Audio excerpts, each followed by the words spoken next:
This video will show you how to set up an assignment as one of the ePortfolio assignments in Titanium that the students will then submit the assignment through portfolium, and it will be linked back to your Titanium pages for your course. So I'm going to go into Titanium, and I'm going to do this in my sandbox course. So everybody has a sandbox course, probably near the end. So I'm going to go here into my third page, and here's my sandbox course where you can kind of play around with things. I've set up a section called portfolium testing. I've already set up a kind of the shell of a grade book in this course, so I can look at this and go to my grader report setup, and you can see I've set up like just 3 blank projects, each weighted equally. So we'll come back to this when after we get the portfolium assignment set up and show where that will then now appear as another project. So I'm going to go back to the main part of the sandbox. So let's get the assignment set up. Now I've already got my editing turned on. You can see here by the little move tools. To turn on and off your editing, it's up on this little toggle gear here. That turns it off. You do need to have the editing on to make any changes to the course contents and things like that.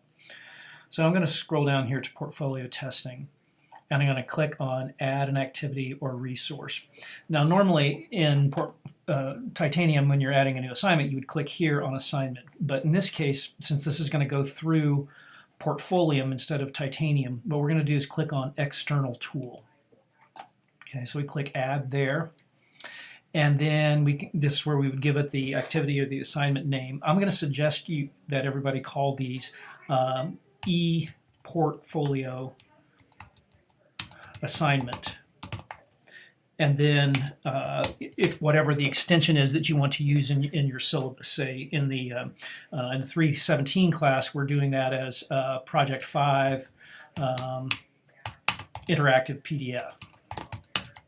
But I think it would be a good idea to put this ePortfolio assignment in there because that's the terminology we're using for the students across all these different assignments. So hopefully eventually they'll start to kind of wake up and notice when they see ePortfolio assignment that they'll know that that is something that goes through portfolium.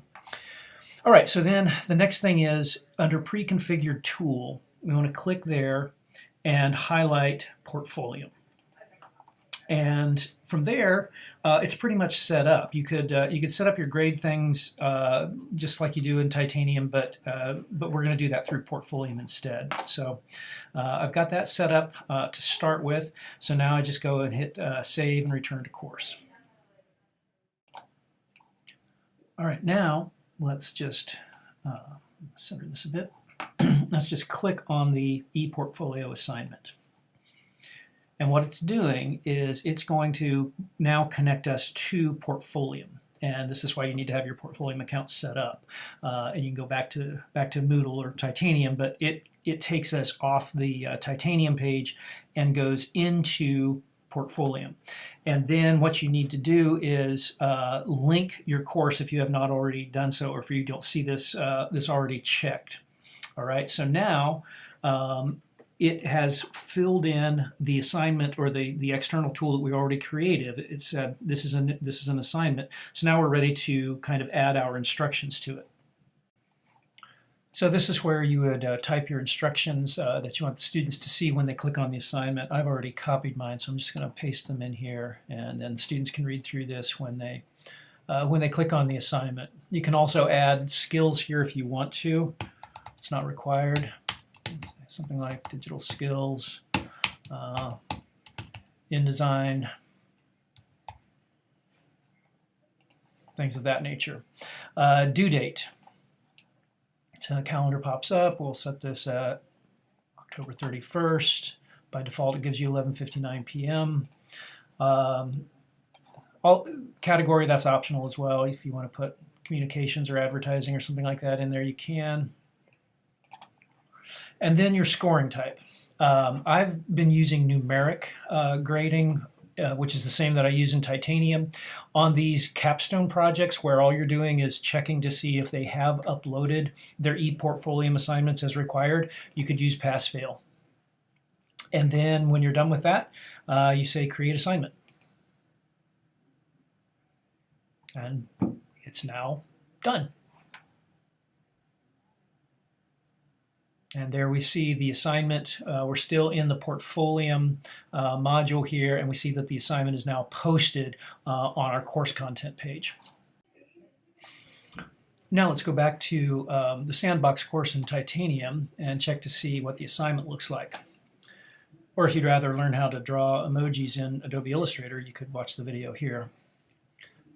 So there's our assignment that we created. If we go into our gradebook now and look at the the line here on the gradebook, we can see that the ePortfolio assignment has already appeared there. If we look into the setup, it has added it in the setup, and by default it's just going to weight things equally. So you would come along here and proportion the weights the way you want them to be. This is, with almost all things in the gradebook and in Titanium, it's probably better if you set these up as early as possible before you start grading a lot of other projects in the semester, because once these weights change and because you're adding new assignments, student grades are going to bounce around a little bit, and you'll get the freak out emails that you probably would rather not be getting. That's pretty much all there is to setting up the portfolio assignment through Titanium. I can't really show you what the student sees because the student actually has to be enrolled in the course through the university's enrollment system. But I do have here links that Portfolium has developed that will show you kind of the view that the student sees when they submit an assignment, and there's a video to go with that PDF. And then there's also a PDF and a video tutorial that they've developed that's similar to what we just went through in terms of how to set up the assignments in Portfolium. And that's about all.